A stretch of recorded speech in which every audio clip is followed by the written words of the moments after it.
everyone, my name is Christina and welcome back to my channel. Quick background, I am a Filipina but I'm currently living here in the US and I'm making contents about my experiences, my struggles, my difficulties, my learnings as a new immigrant of this country. So if you guys are interested to know more about those things, please do consider to subscribe on my channel.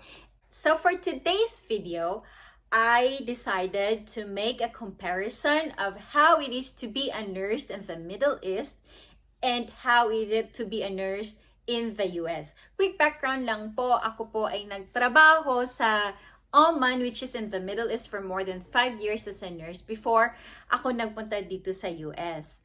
And disclaimer lang po, lahat po ng i-share ko ngayon ay based on my own experience, which might be iba sa experiences ninyo. So, yeah, I hope po hindi nyo po ako i-bash kasi nga po, your experiences might be way better than mine, but this is my reality. So ito po ang i-share ko sa inyo. I would even share the figures kasi gusto ko po talaga kayong bigyan ng picture kung ano po ba talaga ang different ng both countries. What I'm gonna do is I'm gonna compare these two countries in terms of salary, cost of living, or financial aspect in general. Second would be the workload, and third would be the timeline on applying on both countries. Yeah, I'm gonna start sa Oman. So I was hired by the Ministry of Health Oman last 2014. If I'm not mistaken, my salary back then was around 80 to 90,000 pesos. Pero libre kami na house and lodging, water, electricity, even transportation. Kasi nagsa-shopping kami like every weekend pag may weekend off kami. Ayun, libre kami lahat doon. So basically, ang ginagastusan ko lang talaga was food and mobile data, the internet. That's it. Wala nang iba. And then after 2 years, I was transferred to another hospital and hindi na ako nag-accommodation. Lumabas ako sa accommodation and they gave me allowances like house allowance, electricity allowance, like transportation allowance. So basically, lahat ng libre ko dati, binigyan nila ako ng money for it. So my salary at that time, including those allowances, was about like less than 120,000, I would say. But masasabi kong nakatipid ako because we rented this apartment together with other of my co-workers, which I only paid like 5,000 a month, if I'm not mistaken. So napaka baba ng rental doon. So malaki ang na-save ko nung lumabas ako ng accommodation actually. As compared here in Tate, quick background, I am here in the Bay Area. I started to work as a nurse last February 2021. So isang taon pa lang ako dito. And as a new nurse na walang experience, medyo mahirap maghanap ng work in a sense na yung choices mo is limited. On my case, I was fortunate enough na at that time na nakuha ko na yung license ko to work, ni-waive ng isang hospital yung 6 months experience requirements nila. So I was able to work there kahit wala akong experience. But I was under on a registry. When you're under on a registry, wala kang benefits, wala kang binibigyan ka nila ng mga sick hours pero hindi siya ganun kadami compared kung regular ka sa isang facility. Pero okay lang din for me because it's my first job. So quick disclaimer lang din, ibibigay ko talaga yung figure as I've said earlier for you guys to have like a concrete pictures talaga. So my first salary here in the Bay Area at that time was 53 per hour. I work 40 hours in a week, and yeah, dun yung yun yung yun yung naging salary ko. Kayo na po ang magkwenta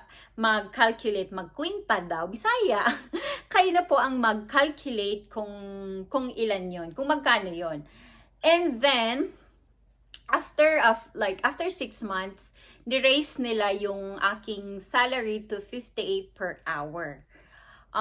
Yeah, it may sounds malaki compared to Oman. It is. But, sa Oman guys, tax-free. Wala kaming binabayarang tax. Kung ano yung sahod namin, yun. As compared to here, yung tax namin, for me, yung tax ko was 38% of my salary. Imagine, 38%. Yun, mapupunta kay Uncle Sam. And then, syempre, pag dito, may bills, may insurances, madami kang bills na babayaran. Hindi ko maisa-isa, pero madami kang bills na babayaran. I know it's not that clear, pero let me know sa comment section below kung anong gusto niyo pang himay-himayin ko dun sa point na yon. And then, second would be workload. So, in Oman, I only work 7 hours a day, 5 days a week. And I got a lot of vacation hours. I'm not really sure kung ilang days ang binibigay nila per month. Na-forget ko na. But, when I was there, I always make sure that every year, or at least 10 months, ay nagbabakasyon ako sa Pilipinas. Kasi pag bakasyon doon, pag magbabakasyon ka, libre yung pamasahe mo, bigyan ka nila ng pera, and yung allowance na binibigay nila, medyo malaki. Ako kuripot, ang ginagawa ko, kumukuha ako syempre ng ticket na hindi masyadong mahal. Kasi pera ang binibigay nila doon. Hindi, dati daw, sila ang kumukuha ng ticket, but nung nandun na ako, kami ang kumukuha ng ticket, nagbibigay sila ng pera. And for this, dun sa 1 month na nagbabakasyon ka, paid ka, may salary ka ng buwan na yon. So, di pa bongga? And my workload, hindi, kasi I was assigned first, on my first 2 years, or 2.5 years, I was assigned in a health center kasi under the government ako. So, pwedeng kang itapon kahit saan may kulang, kung saan nila gusto. So, I was in the health center, which, guys, sobra, as in, wala akong masyadong trabaho. Ang ginagawa ko lang, injection, nebulization. Siyempre, may mga programs akong hinahawakan, pero hindi talaga siya ganun ka-toxic because we don't do admission. We have IV for hydration, short hours lang, mga 2 or 3 hours na nandun sila sa polyclinic, sa clinic or sa health center. And then when I transferred to polyclinic, ganun din, medyo mas busy ng konti. Like, nakakaupo ka pa din, nakakuha ka ng break mo, pero compared sa health center, medyo busy ng konti. Whereas, dito sa US, since hourly ang salary mo, so no work, no pay. I work 8 hours in a day or 40 hours in a week, like full time. I seldom do overtime kasi wala guys, nakakapagod. So yeah, 4 hours lang, 40 hours lang ako madalas in a week. In terms of workload, kasi sa hospital na napuntahan ko, long-term and acute. I sometimes work in an acute, pero mostly sa long-term ako na side. So sa long-term na side, I have 15 patients. Sometimes, or not sometimes, like most of the times, short kami. So I usually have 20 patients. So my job is to give medications, to do suctioning, give parenteral feeding, start an IV if necessary, collect blood. Pero may mga, kasi pag blood collection, may mga, ano yan, may mga ibang nagko-collect for us, like from the laboratory. So, do treatment, one treatment, and those things. Medyo busy siya, guys, to have 15 patients and do all those procedures and giving medications and then charting. Medyo mas mabigat. Hindi medyo, mabigat talaga compared to Oman. Kasi yung pinanggalingan ko sa Oman, talagang hindi naman kasi siya hospital. So, nung nandito ako sa US, nabigatan ako. Pero carry naman, masasanay ka lang din naman. So yeah, yun yung difference. And then in terms of paid leave, wala kami noon kasi I'm from the registry at that time. So I'm talking about my previous job kasi luckily na-hired ako sa mismong hospital, so iba na yung rate ko. The third category is kung yung timeline ng pag-a-apply as a nurse going to the Middle East and going here in the US. So in the Middle East, guys, in Oman, I applied last 2012 I took the exam kasi at that time there was a agency na nag-hire ng mga nurses going to Oman, and it's the Ministry of Health Oman who went to the Philippines para mag-conduct sila ng, it's like a board exam for Oman to be able to work there legally. So I did the exam. I don't know if it's on the end part of 2012, but yeah, I did the exam and luckily passed, did the interview, and I did passed. So yeah, I was already waiting for their instructions. But sadly at that time kasi na-froze yung hiring nila for some reason. So I was in the Philippines, I was waiting for more than almost 2 years. I was not actually expected it anymore kasi parang ang tagal. Yung friend ko, less than 6 months lang ata siya nag-antay. Or like few months, like 3 months, bang, nakaalis na siya agad. Pero ako, sobrang natagalan. However, dito sa US, ito yung naging process ko. I took the NCLEX exam 2008. But at that time, kasi yung economy ng America was really, really bad. Nagkaroon sila ng recession, so nag-stop yung hiring for nurses.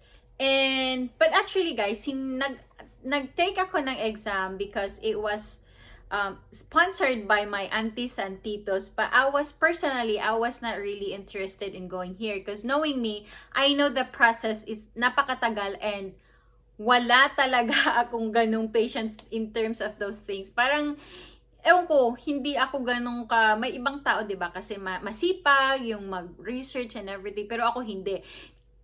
Nag-apply lang din ako kasi may mga classmates akong kasabayang mag-apply. Kaya yun. So, I took the exam 2008. Hindi ko alam kung anong month yun. Right after my board exam. So, fresh pa yung knowledge ko. Nagtook ako ng NCLEX exam in Makati. I really didn't expect to pass because when I was there, ginaw na ginaw ako kasi hindi ko alam naman na Antarctica pala ang pupuntahan ko. So, kaya hindi ko na talaga siya inisip nung after na exam, parang wala lang, hindi ko siya inisip. Until after few months, kasi dati guys, wala pa yung quick result. Ewan ko, meron na siguro pero hindi ko alam. Pero yung akin, snail mail.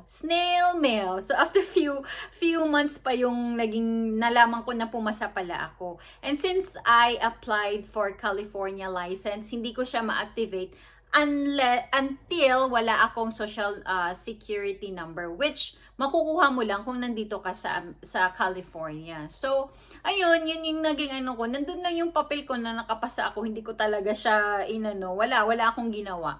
Until, ayun na nga, nag-apply ako for Oman 2000, nakapunta akong Oman 2014. So, I was in Oman at the time. End of 2017 or mid of 2017, may nakapagsabi sa akin na booming na naman daw yung hiring ng USRN. So I was like, okay, sige, try ko. And this time, meron ng agency. So, I applied for an agency para may makatulong sa akin mag-process ng mga papers ko. So, yeah, madami kaming papers na sinambit. Tapos, nagkaroon ako ng interview with the employer.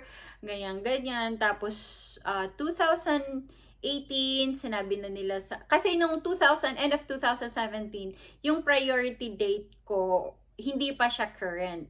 Masyadong maraming backlog pa nung time na yon. So, nung 2018 ata, sabi nila, okay, mag-IELTS ka na, tas nag-visa screen na din ako. If you guys want me to make a videos about it, yung process ng aking application, let me know on the comment box section so I can make one for you guys. So, ayun na nga, nag-IELTS ako, pumasa ako, awan ng Diyos, yun tuloy-tuloy na yung process hanggang sa nung 2019, early 2019 I think, ayun na, for interview na ako doon sa US Embassy Oman kasi pina-forward ko yung aking case doon sa Oman kasi doon na nga ako nagtatrabaho. So, ayun, pero hindi ako tumuloy. For interview na sana ako dun sa embassy. Hindi ako tumuloy dun sa application ko. I end up buying out my signed contract to that agency. I used another visa coming here in the US. Yun yung naging timeline ko. So guys, 2017 to 2019, that was my processing time for my NCLEX or for my USRN application. So that's pretty much almost the same with my Oman application. Because, yun nga, naging masyadong maswerte ako nung time na yun. Naabutan ako ng pag-freeze ng hiring. But anyway, I guess lahat na may tamang timing lang din lahat talaga. I have no regrets. I am so thankful with all my experiences. So, yeah guys, if you want me to share more about it and if you have questions about it, please let me know and I'm more than happy to answer it and share all my experiences. Maybe I can help just one or two of you guys. I will be very happy na pag makatulong ako kahit papano. So yeah guys, that would be all for today and hope you guys have a good day. Bye-bye!